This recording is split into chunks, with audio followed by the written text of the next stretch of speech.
नमस्कार, मैं हूं आशीष चित्रांशी और आप देख रहे हैं the news launcher. Hot topic with Hemant Atri. Hemant भाई को लाइए स्क्रीन पर जोड़िए। स्वागत है हेमंत भाई। राहुल गांधी ने 156 सेकंड का वीडियो जारी किया है। दरअसल ये सामान्य वीडियो नहीं है, इस वीडियो में फ्रॉड का पर्दाफाश किया गया है। 40 करोड़ कॉपियों को जांचने वाला, स्कैन करने वाला कौन? वो कौन है जो आज से 7 साल पहले पकड़ा जा चुका है, ब्लैक लिस्टेड किया जा चुका है। जैसे पार्टी में मोदी जी जितने दुराचारी, भ्रष्टाचारी, व्यभिचारी हैं, उनको वॉशिंग मशीन में निचोड़ के निकालते हैं और शामिल करवा लेते हैं, क्या वैसे ही इस देश में जितने फ्रॉड हैं, जितने ब्लैक लिस्टेड हैं, उन्हीं को मोदी जी सारी जिम्मेदारी देते हैं विकसित भारत बनाने का नया रास्ता है। अब तक ये बात कहीं से सामने नहीं आई थी, जबकि 2019 में मीडिया पर ही इस कंपनी का सच खुल चुका है। इस देश के तमाम चैनलों ने इस कंपनी का सच बताया था और उस वक्त भी 2019 में भी वो कंपनी, जो कंपनी आज इस देश के बच्चों का भविष्य बर्बाद करने पर उतारू है, उस कंपनी की जिम्मेदारी नहीं मानते। ये नरेंद्र मोदी एंड कंपनी की कारगुजारियां हैं। 2019 में भी जाने गई थी, बच्चों ने अपनी जान दी थी। मैं अभी क्लिप देख रहा था राहुल गांधी का ही 156 सेकंड का वीडियो। हमारी मजबूरी है कि हम नहीं दिखा पाएंगे क्योंकि कांग्रेस के भी लोग जो है संजय लीला भंसाली बन गए हैं, तो वो बकायदे उसमें म्यूजिक व्यूजिक लगा करके रिलीज करते हैं, तो हमारी तो मजबूरी, हम दिखा नहीं पाएंगे, कॉपीराइट आ जाए। तो इसलिए हम वीडियो नहीं दिखाएंगे, लेकिन उस वीडियो में क्या क्या है सब हेमंत भाई के जरिए आप तक पहुंचाएंगे। उस वीडियो के बाद राहुल ने अब तक के सबसे बड़े आंदोलन का भी मान लीजिए आप ऐलान कर दिया है। ऐलान क्या, सूत्रपात ही है। 29 तारीख से 23 दिन तक देश के 15 राज्यों में अलग अलग तारीखों में हजारों की संख्या में जेनजी सड़कों पर होंगे। 23 दिन अगर ये मोमेंटम बरकरार रहा और ऐसे ही मुगले आजम जैसे फिल्म नहीं बनाते रहे म्यूजिक लगा करके, क्योंकि गोदी मीडिया तो इनको दिखाएगा नहीं, ये कुछ भी कर लें, इनको नहीं दिखाएगा। क्या जयपुर को दिखाया? जयपुर में इतना बड़ा प्रोटेस्ट राजस्थान में हुआ नीट पर, दिखाया क्या? पानी बौछार चली, लाठियां चली, इतना बवाल हुआ, एक नहीं दिखाया। तेलंगाना में हजारों हजार नौजवान उतरे सड़कों पर, एक भी दिखाया? कोई चर्चा हुई क्या? नहीं दिखाया। तो कम से कम हम लोग दिखा रहे हैं, वैकल्पिक मीडिया वो दिखा रही है, तो उनको आप रॉ फुटेज दीजिए, रॉ फुटेज दीजिए। आप एडिट कर लेते, राहुल गांधी का रॉ फुटेज दे देते हम लोग को, हम चला लेते। आप उसके बाद उस पर जितना म्यूजिक व्यूजिक लगाना था आप कंपोज करवा लेते शंकर एहसान लाए से और लगवा लेते। हम कौन सा रोक रहे हैं? रॉ दे देते, उसके बाद लगवा लेते। खैर, हम मुद्दे पे आते हैं। आपका वीडियो हमारे लिए महत्वपूर्ण नहीं है, विषय महत्वपूर्ण है। 15 राज्यों में 23 दिन का ये जो आंदोलन का ऐलान हुआ है, अगर इसका मोमेंटम कायम रहा पहले दिन से 29 तारीख से और आखिरी दिन तक 20 जून तक मोमेंटम कायम रहा, और अगर रणनीति दुरुस्त रही, तो 23 दिन नरेंद्र मोदी पर भारी पड़ सकते हैं। ये 23 दिन इस देश के यूथ को, जेनजी को, करोड़ों जेनजी को, यहां पे हजारों की बात नहीं है, करोड़ों को जगाने और खड़ा करने का मुझे लगता है आखिरी मौका है। क्योंकि अगर ये नीट, सीबीएसई, एसएससी, अगर इसका भी आदी हो गया युवा, आदि करीब करीब हो चुका है, लेकिन अगर इसका भी आदी हो गया, इसके प्रति भी प्रतिरोधक क्षमता डेवलप हो गई युवाओं में, क्या ठीक है यार, ये तो होता ही रहता है, ये कोई नई बात नहीं है, न्यू नॉर्मल है, तो फिर आगे आपका अवसर खत्म हो गया, फिर ये युवक कभी नहीं जगेगा। तो इसीलिए मैं इसको आखिरी मौका मानता हूं। जरा हेडलाइंस कुछ है, हेडलाइन दिखा दें और फिर हेमंत भाई के पास चलेंगे। लाइए हेडलाइन। सीबीएसई ने 40 करोड़ पेज की स्कैनिंग कैसे करवाई? सवालों पर बोर्ड ने कहा जल्द देंगे जवाब। जल्द देंगे मतलब उसकी, अरे भाई एक गजब का वो है। हमसे कोई सवाल करे कि आप बताओ दिन में 10 वीडियो कैसे बनाते हो, 10 डिबेट कैसे करते हो, खबरें कैसे ढूंढ के लाते हो, इतनी खबर कहां से निकालते हो? है। अब हम कभी ये कहेंगे कि हम जल्द ही आपको जवाब देंगे 10 दिन में? हमसे अभी पूछो, अगला 10 प्रोग्राम के बाद, अभी 11वां 1 घंटा बताने के लिए कर दूंगा कि कैसे खबर लाते हैं आप तक। 1 घंटा बता दूंगा अभी दन से, ये जल्द बताएंगे। आगे चलिए। इसका मतलब इन्हें भी पता नहीं है कि कैसे हुआ इसका। लाखों छात्रों के भविष्य से हुआ खिलवाड़, सीबीएसई रिजल्ट विवाद पर राहुल गांधी ने केंद्र पर लगाए गंभीर आरोप, पीएम मोदी से पूछे सवाल। आगे चलिए, चेंज करते रहिए। Rahul Gandhi demands judicial inquiry SIT to unearth truth behind scam amid CBSE row. चलिए आगे चलिए। Experts flag government hold on NTA. चलिए चेंज करते रहिए। एनटीए, नीट, सीबीएसई सब अब घालमेल हो चुका है। SSC, CBSE went ahead with OSM roll out without regional trials. आगे चलिए, इस सब पर चर्चा होगी। आगे चलिए। तो महत्वपूर्ण ये है, सबसे अब तक जितनी हेडलाइन हमने दिखाई उसमें सबसे महत्वपूर्ण मेरे नजरिए से है, हर चौथे छात्र ने स्कैन कॉपी मांगी। किसी भी बोर्ड में ऐसा पहली बार हुआ है। आप सोचिए कि 25% छात्र स्कैन कॉपी मांग रहे हैं। इसका मतलब पूरा का पूरा मूल्यांकन का जो प्रोसेस था वही करप्ट था, फ्रॉडलेंट था। तभी तो ये नो बताइए। आगे चलिए जरा, आगे चलिए, बाकी डिटेल में चर्चा करेंगे। आगे चलिए, चेंज करिए फटाफट, थोड़ा रफ्तार बढ़ाइए भैया। ये देखिए राहुल गांधी का ट्वीट, राहुल गांधी का ट्वीट फुल कर दीजिए, फुल करिए राहुल का ट्वीट। देखिए राहुल गांधी ने लिखा, सीबीएसई परीक्षा परिणाम में भयंकर हेरफेर हो गई, जिससे देश के लाखों बच्चे और उनके माता पिता सदमे में हैं। और मोदी जी क्वेश्चन मार्क, हमेशा की तरह न जवाब, न जिम्मेदारी, न शर्म। ये सबसे आखिर में महत्वपूर्ण था, न शर्म। जिस कंपनी को COEMPT को यह जिम्मेदारी मिली, वह पहले ग्लोबारेना नाम से तेलंगाना में 2019 में यही कारनामे कर चुकी है। नाम बदला पर नियत वही, फितरत वही। इतिहास सबको पता था, फिर भी ठेका दिया गया। ऐसी कंपनी के हाथ में 18.5 लाख बच्चों का भविष्य सौंप दिया गया और किसी को फर्क नहीं पड़ा। यह गलती नहीं है, यह सोचा समझा षड्यंत्र है। कुछ जरूरी सवाल, अब राहुल गांधी के सवाल क्या क्या। कोएमपीटी को सीबीएसई का ठेका क्यों और किसके कहने पर दिया गया? कौन कौन से नियम और प्रक्रिया दरकिनार करके इस कंपनी को ठेका दिया गया? कोएमपीटी पहले ग्लोबरेना के नाम से विवादों में घिर चुकी है, ये सीबीएसई को क्यों नहीं पता चला? बैकग्राउंड चेक्स क्यों नहीं किए गए? कोएमपीटी प्रबंधन और मोदी सरकार के बीच आखिर क्या संबंध है? हम मांग करते हैं कि इस पूरे घोटाले के असली दोषियों को सामने लाने के लिए स्वतंत्र न्यायिक जांच और एसआईटी का तत्काल गठन किया जाए। सीबीएसई के जेनजी साथियों, आपकी मेहनत, आपका भविष्य कोई चुरा नहीं पाएगा। हम इस साजिश के तह तक जाएंगे और इस भ्रष्टाचार को जड़ से उखाड़ फेंकेंगे। देखिए राहुल गांधी की सारी बातें बहुत अच्छी हैं, बहुत अच्छी, हटा दीजिए, बहुत अच्छी, लेकिन तह तक जाएंगे, उखाड़ फेंकेंगे। आप कुछ नहीं, आप लोगों के बस का है। आप मांग ही कर रहे हो न्यायिक जांच की, करवा लो सूर्यकांत की अध्यक्षता न्यायिक जांच, अभी पता चल जाएगा। न 4 फटकार पा रहे तो कहना ये परीक्षा में व्यवधान पैदा करते हैं ये लोग। चलिए हेमंत भाई के पास चल रहे हैं। हेमंत भाई, ये बड़ा महत्वपूर्ण खुलासा है और इसमें गौर करने वाली बात है। बैकग्राउंड अगर नहीं चेक किया तो क्या पूरा का पूरा तंत्र ये नींद में है? मोदी का जो सिस्टम है पूरा नींद में है। न एनटीए का बैकग्राउंड चेक करते हैं। एनटीए में पेपर सेटर कौन थे? सब गिरफ्तार एक के बाद एक हो रहे हैं ना। किसी का बैकग्राउंड सवाल यही हो रहा है ना कि आपने कैसे उनको रखा था, एक्सपर्ट कैसे रखे थे? वो सारे एक्सपर्ट आपके करप्ट निकले, वही पेपर लीक करवा रहे हैं, उनका बैकग्राउंड नहीं चेक किया। यहाँ पर जो स्कैन के लिए कंपनी रखी उसका बैकग्राउंड नहीं चेक किया। या तो ये निकम्मी नाकारी सरकार है, इसका सिस्टम नाकारा है।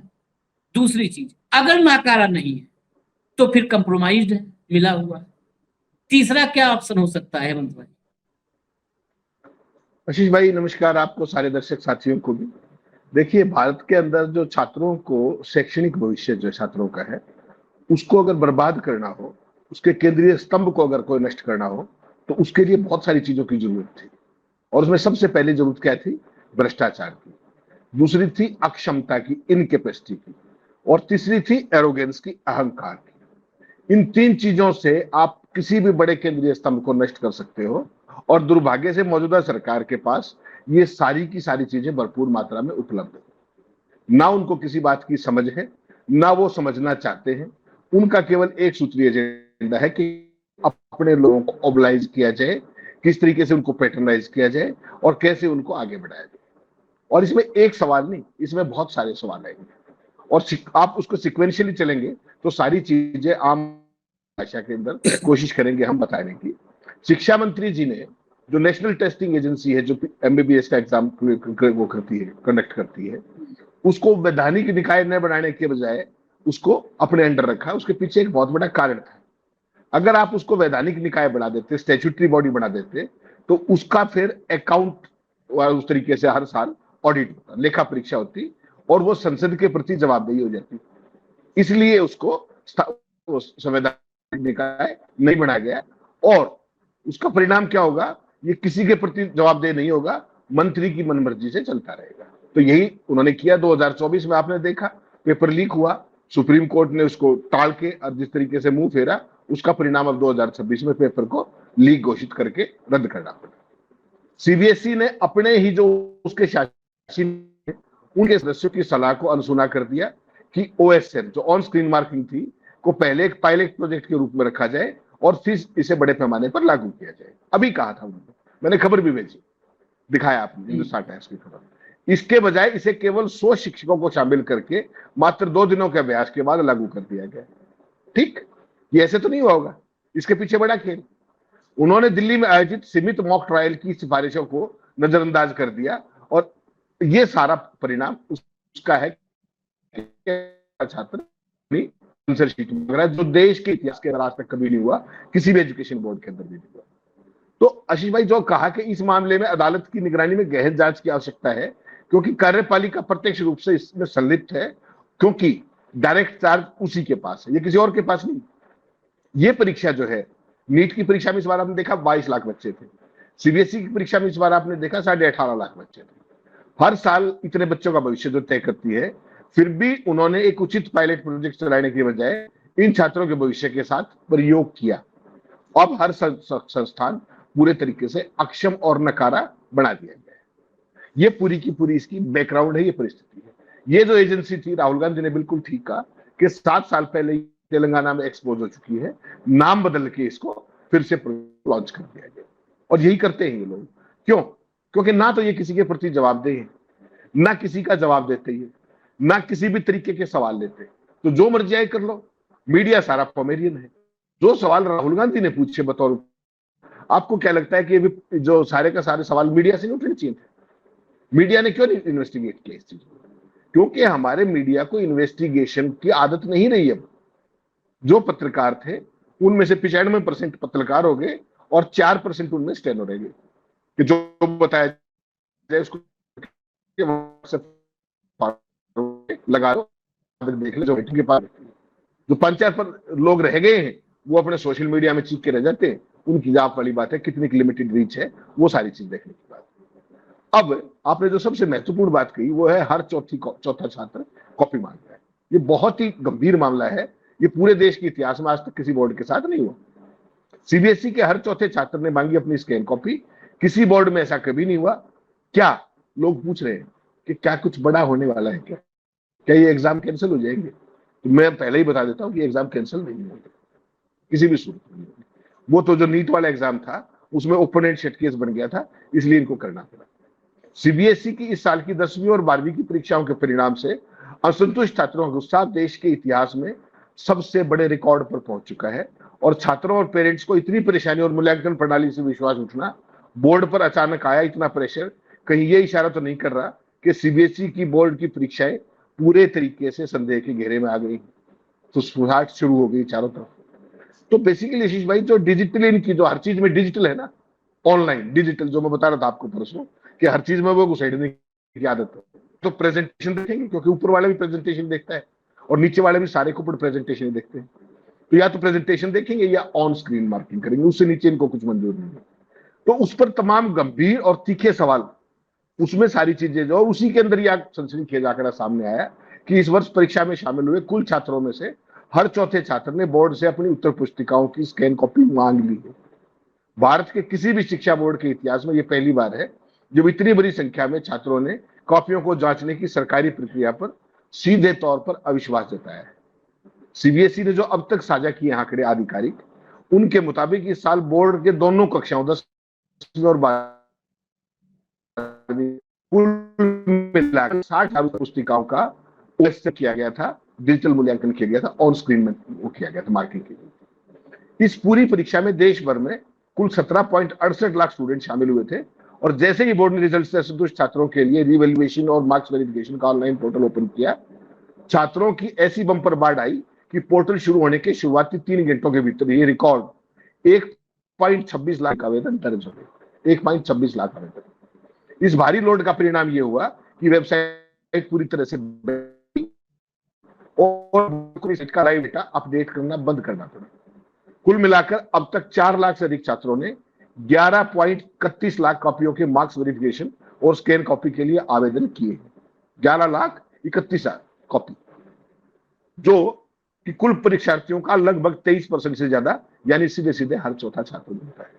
तो ये इस देश की परीक्षा प्रणाली है, ये देश को विश्व गुरु बनाएगी। 10वीं की परीक्षा इनकी देख लो, 12वीं की इनकी देख लो, नीट की इनकी देख लो, वो जो आपने दूसरी बताई एसएससी की कल जिस पे आप सुन रहे थे, वो देख लो, और देश में कोई भी परीक्षा देख लो। बस एक शुक्र बचा हुआ है कि यूपीएससी की परीक्षा भी लीक नहीं हुई है। अगर उसी गति से चलते रहे तो उसको भी बहुत जल्दी ही वो भी ये स्तर छू लेंगे। तो आशीष भाई, ये जो पूरे का पूरा प्रकरण है, इसका एक सीधा सवाल जो है वो ये है कि अभी तक किन परिस्थितियों में धर्मेंद्र प्रधान अपनी कुर्सी पे बैठे थे, किस परिस्थितियों में अब तक एनटीए का चीफ अपनी कुर्सी पे बैठा हुआ है, ये किसकी जवाबदेही? प्रधानमंत्री जी हर साल परीक्षा पे चर्चा करते हैं, कभी मूल्यांकन पे चर्चा कर ले, कभी पेपर लीक पे चर्चा कर ले, नहीं कर सकते। कभी अपनी जिम्मेदारी और जवाबदेहियों पे चर्चा कर ले, क्या हमसे ये गलती होगी? अभी तक किसी ने माफी मांगी?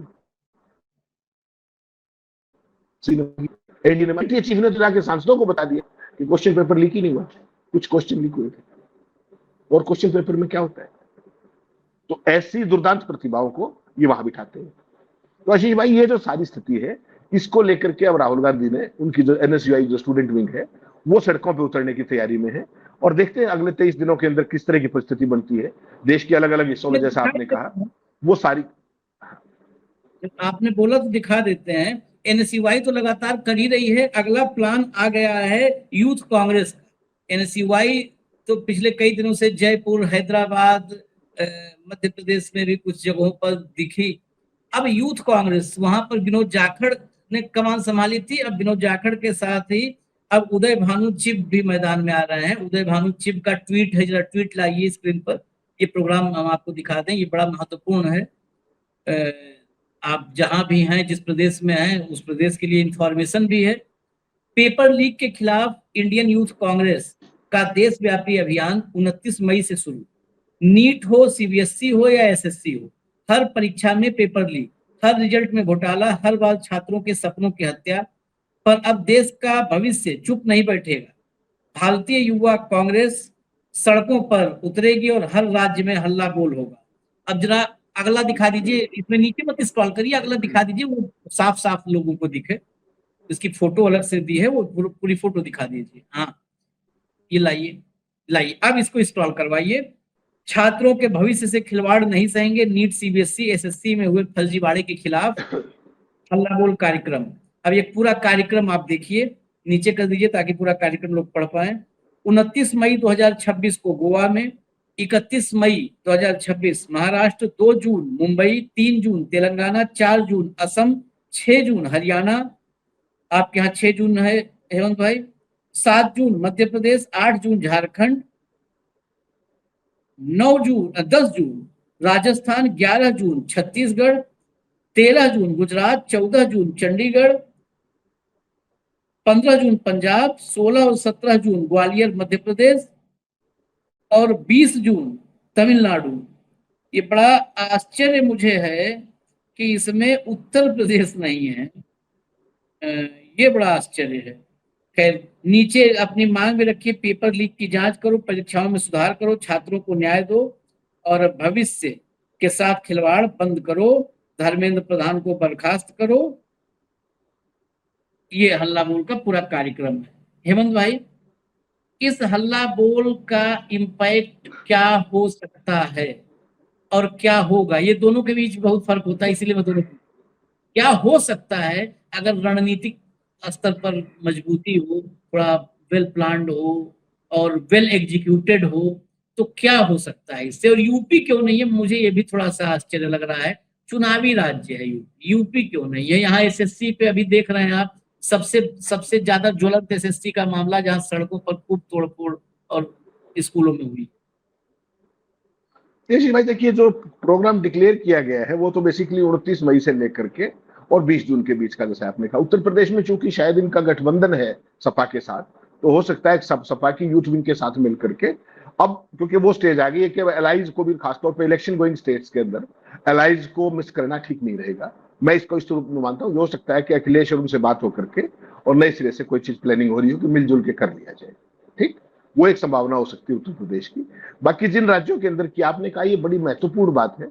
और हो सकता है, मैं फिर वही कह रहा हूं आपको, आज की तारीख में जो पीड़ित वर्ग है, प्रभावित वर्ग है, चाहे वो 10वीं के बच्चे हों, चाहे +2 के बच्चे हों, चाहे नीट के बच्चे हों, वो सारे तो संघर्ष में लगे हुए। नीट वालों की तो अभी परीक्षा दोबारा होनी है। 10वीं 12वीं वाले बेचारे रिवेल्युएशन से लेके पता नहीं कहां फंसे हुए हैं। उनके पेरेंट्स बेचारे सुबह से शाम तक 2 जून की रोटी के संघर्ष में फंसे हुए हैं। हकीकत ये है। और अगर आप सड़क पे उतरे तो कौन जाने किस पल आपके खिलाफ कौन सी धारा में पर्चा दर्ज कर दिया जाए। नोएडा में आपने देखा था ना, मजदूर बेचारे मजदूरी बढ़ाने की मांग कर रहे थे, उसमें विदेशी हाथ मिल गया था आपके पमेरियंस को। तो इनका कुछ नहीं पता ये जैन जी के नाम पर किसके खिलाफ पर्चा दर्ज कर दे, क्या उसके खिलाफ किस तरह की धाराएं लगा दे। तो बेसिकली ये जो सारे का सारा बीड़ा है, ये भी अब राहुल गांधी को अपने कंधे पे उठाना पड़ेगा। और इसमें आपने एक महत्वपूर्ण बात देखी होगी इस पोस्टर के अंदर, वो फिर वही कह रहे हैं कि जो धर्मेंद्र प्रधान है, मुख्य मांग उसमें क्या है कि धर्मेंद्र प्रधान को बर्खास्त करो। ठीक, तो असली पहले दिन से उनका जो टारगेट है वो धर्मेंद्र प्रधान के ऊपर है, क्योंकि मोदी के दुलारे भी हैं। और जिस तरीके से उनका पूरा सिस्टम जो मोदी जी का है, वो बेसिकली शिक्षा मंत्री, आप मान के चलिएगा कि मोदी की सरकार में शिक्षा मंत्री का जो मुख्यालय है वो दिल्ली की बजाय नागपुर ज्यादा होता है, क्योंकि सबसे ज्यादा कब्जा आरएसएस को शिक्षा पे ही करना है। कुलपति कौन होगा, प्रोफेसर कौन होगा, मास्टर कौन होगा, और वहां तक कि क्लास 4 कौन होगा कॉलेज और स्कूल के अंदर, ये भी संघी भाई तय करते हैं। आजकल पर्चियां आती है बाकायदा और उसी से तय होता है। तो ये अब जो पूरे का पूरा जो मोमेंटम अगर ये बना पाते हैं तो सरकार के लिए एक बड़ी आई ओपन। देखिए, कोई कुछ भी कहता रहे भाई, कितनी ही बेहयाई के साथ आप महंगाई को डिफेंड कर लो, कितने ही अपने पोमेरियन न्यूज एजेंसियों से खबरें चलवा लो कि महंगाई में सरकार क्या करे। तो अब देखे था ना, अपने कल हमने दिखाई थी 8 स्टोरीज जिस तरीके से। तो सवाल वो नहीं है, सवाल ये है कि अब मोदी जी की जो सरकार है उसकी नाकामियों और नकारापन का गड्ढा भर चुका है। हर चीज की एक लिमिट होती है ना, तो वो गड्ढा भर चुका है। वो हो सकता है कि अकेले इस मामले से वो लोग बहुत सारे बड़ी पैमाने पर सड़कों पर ना आए, लेकिन वो भूमिका बढ़नी शुरू हुई है और लोगों का डर खत्म होना शुरू हुआ है। कल आपने देखा किस तरीके से पानी का हाहाकार तो हरियाणा के अंदर भी है, दिल्ली के अंदर भी है। दिल्ली के जो सबसे पॉश एरियाज हैं, मैं वहां बात कर रहा था, वहां पर भी सीवर तक का पानी आ रहा है। और कल ग्वालियर में देखा आपने किस तरीके से हजारों लोग सड़कों पर उतरे। तो मोदी जी का जो 12 साल का ट्रिपल इंजन का शासन है, उसने बर्बाद तो कायदे से किया है। लोगों का जो पेशेंस है वो जवाब भी देने लगा है। यूथ की सबसे बड़ी प्रॉब्लम क्या है कि नीट वाले बच्चे अपने अगली परीक्षा की री एग्जामिनेशन की तैयारी करें या सड़कों पर आए। ये एक बड़ी समस्या है। और विपक्ष की एकजुटता एक बड़ी समस्या है। जो सरकार का भय और बाजी काट रहे हैं, आपने देखा ना, ये बालू चिप कितने दिन अंदर रहे, पकड़ के अंदर कर दिया ठाके, उनके ऊपर पता नहीं कौन कौन सी धाराएं लगा दी। तो इस सरकार का जो खौफ और भय की जो पूरी स्थिति है, मुझे लगता है समय के साथ साथ धीरे धीरे अब वो कम होने लगा है। और देर सवेर it's just a matter of time and the issue किस पे लोग बाहर आते हैं। अभी आपने देखा पेट्रोल और डीजल के भाव, महंगाई के भाव, किस तरीके से आपके पोमेरियंस ने उनको जस्टिफाई कर दिया। तो जो गुस्सा लोगों में था उसको इन्होंने न्यूट्रलाइज करने का काम किया। आज भी गुस्सा है, ऐसी बात नहीं कि न्यूट्रलाइज हो गया, लेकिन मिसलीड और मिसगाइड कर दिया उनको दिग्भ्रमित करने का काम। और सरकार की फर्स्ट लाइन ऑफ डिफेंस ये पोमेरियन ही है। ये सारा देश देख रहा है लगातार। तो छात्र तो अपने साथ, उनके साथ तो बीतती है ना कि मेरा पेपर आशीष चित्रांशी के स्कैन कर रखा है, आशीष चित्रांशी का किसी और के कर रखा है, और सारे बेचारे ऐसे धक्के खा रहे। बहुत सारे बच्चे अपनी हायर स्टडीज के लिए IIT के एग्जाम, और कईयों के 75% मार्क्स ही नहीं हो पाए। आप बताइए ब्लर कॉपी क्यों आपने अपलोड की भाई, क्यों की? आपकी कॉपी मेरे नाम से कैसे वो होगी? इसके लिए जवाबदेही किसकी है? तो इस सरकार ने, आशीष भाई देखिए, वही आदमी तो CBSE के एग्जाम कंडक्ट कराएगा, वही डोर टू डोर सर्वे कराएगा, वही जनगणना कराएगा, वही घरों को डायनेमिक नंबर देगा। पूरा संघ ने इकोसिस्टम बना रखा कि उनसे बाहर कोई भी काम ना जाए। उनको कख नहीं आता, कोई फर्क नहीं पड़ता, वो ढूंढ लाएंगे। आशीष चित्रांशी की ड्यूटी लगा देंगे, भाई साहब ये काम करना है, प्रॉपर्टी ID बनानी है हर घर की। आपने देखा ना हरियाणा में करोड़ों रुपए लेके हजम करके डकार गए, और कुछ नहीं हुआ उसका, क्योंकि संघी था। हर एक एजेंसी, जो राहुल गांधी जो सवाल उठा रहे, बड़ा वैलिड सवाल है कि संघियों ने हर क्षेत्र के अंदर इतनी गहरी पैठ बना ली है कि उनके अलावा ना तो किसी को कोई काम मिलेगा, ना कोई टेंडर मिलेगा, गड़बड़ियां उनसे होनी ही होनी है, और जवाबदेही उनकी कोई तय नहीं होगी। मीडिया उनके डिफेंस में आ जाएगा। एक कार्यक्रम मुझे बता दीजिए अब तक जिसने नीट पेपर लीक होने के ऊपर एक प्राइम टाइम का सवाल किया हो किसी चैनल पर? ये CBSE में जो कुछ गड़बड़ झाला चल रहा है, बता दीजिए किसने रिपोर्ट की, किसने प्राइम टाइम की, किसने कहा कि एजुकेशन बर्बाद कर दी गई हमारी? कौन जिम्मेदार है? कोई सवाल पूछा गया? आप और मैं लगे हुए, हमारे साथ साथी और नहीं हुए, दैट्स ऑल। और उन वीडियोस का भी क्या करवाया जा रहा है वो कुछ बताने की जरूरत नहीं। आप केवल कुछ मत थंबनेल में CBSE लिख दो, आप कॉकरोच जनता पार्टी लिख दो, आप नीट लिख दो, आपकी वीडियो वहीं खत्म हो जाएगी। ये व्यवस्था भी सरकार ने की। कहने को ये प्लेटफॉर्म्स US के हैं, कहने को कमांड एंड कंट्रोल सारा यहीं से हो रहा है, ये मान करके चलिएगा। YouTube के दिन भी अब गिने चुने हैं, मैं तो इस बात पे कन्विंस्ड हूँ। लेकिन कमांड और कंट्रोल में आप काहे इतना भ्रमित है? यहाँ का भी तो कमांड एंड कंट्रोल US में ही है, सारा कमांड एंड कंट्रोल एक ही है भाई। आप अलग अलग क्यों देखते हैं? शरीर और आत्मा को आप अलग अलग करके देख रहे हैं। शरीर अभी अभी शरीर के भीतर ही आत्मा है, दोनों साथ साथ चलायमान है, सब एक साथ है। चलिए इजाजत दीजिए हमें, क्योंकि और भी कुछ खबरें हैं, कोशिश करेंगे हम वो भी जो अपडेट खबरें वो भी लेके आए। धन्यवाद हेमंत भाई, बहुत बहुत धन्यवाद, नमस्कार।